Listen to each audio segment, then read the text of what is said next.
Il turismo alternativo sta prendendo sempre più piede anche nella lontana provincia dell'Impero.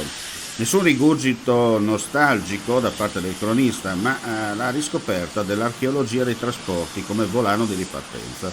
Senza tanti giri di parole, i treni storici si stanno radicando con successo anche in questa landa del bel paese, mixando la voglia di scoprire il proprio territorio, utilizzando il mezzo storico che riporta nello stesso tempo il maggiore in bambino. Perché? Perché il treno è sempre il treno.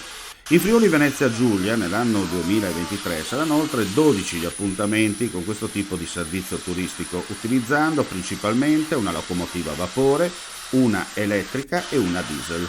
Il progetto Binari senza tempo di Fondazione Ferrovie dello Stato, esportato anche da noi, ha implementato positivamente il numero di persone che utilizzano per tempo, biglietti sold out sempre, il servizio treno storico turistico lungo le tratte operative della nostra regione.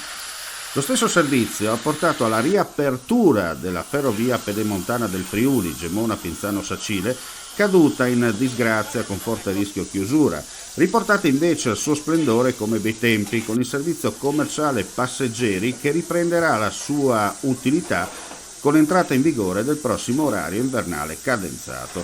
Come sempre nel paese del bastian contrario c'è chi punta il dito per l'inquinamento provocato dal materiale impiegato in questo tipo di servizio, le locomotive a vapore in particolare, dimenticandosi nel contesto quante auto e mezzi pesanti circolino indisturbati nel quotidiano paragonati a fumatori incalliti da 60-90 sigarette giornaliere moltiplicate all'infinito. Dunque, viva i treni storici, viva il turismo alternativo, con un piede nel passato, qualche volta con prestazioni fuori orario, e lo sguardo dritto e aperto nel futuro.